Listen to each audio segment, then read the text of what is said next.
আল্লাহ যাকে মাফ করতে চাইবেন তাকে একটা পর্দার আড়ালে নিয়ে যাবেন, জিজ্ঞেস করুন, এই বান্দা এইসব কাজ করছো?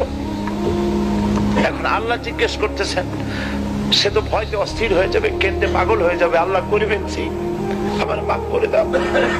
আল্লাহ পাক তার জবানের সমস্ত পাপের কথা শুনে সে যখন অনুতপ্ত হয়ে কাঁদতে থাকবে, আল্লাহ বলবেন, যা মাফ করে দিলাম, জান্নাতে চলে যা।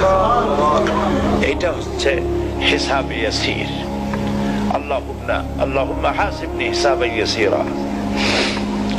কাবা শরীফ মানুষ যখন তাওয়াফ করে, এই তাওয়াফের ষষ্ঠ তাওয়াফে একটা দোয়া আছে। এই দোয়া আমি যখনই পড়ি আমি চোখের পানি রাখতে পারি না।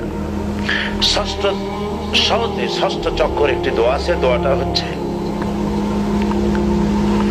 আল্লাহুম্মা ইন্না আলাইয়া হুকুকান কাসীরান ফীমা বাইনি ওয়া বাইনাক।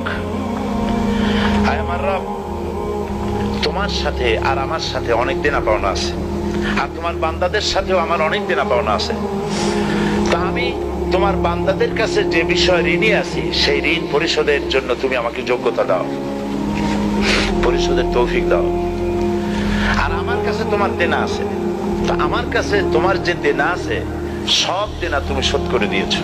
আমার চোখ দিয়েছো, মুখ দিয়েছো, কান দিয়েছো, স্বাস্থ্য দিয়েছো, বউ দিয়েছো, বাচ্চা দিয়েছো, টাকা দিয়েছো। আমার কাছে সৃষ্টি করে তোমার যা দেনা ছিল তুমি সব তো শোধ করে দিয়েছো, কিন্তু তোমার দেনা তো আমি কিছুই শোধ করতে পারিনি। তোমার দেনা আমার শোধ করার একটা পথ আছে মাবুদ, সেই পথটা হলো তুমি আমার মাফ করে দাও।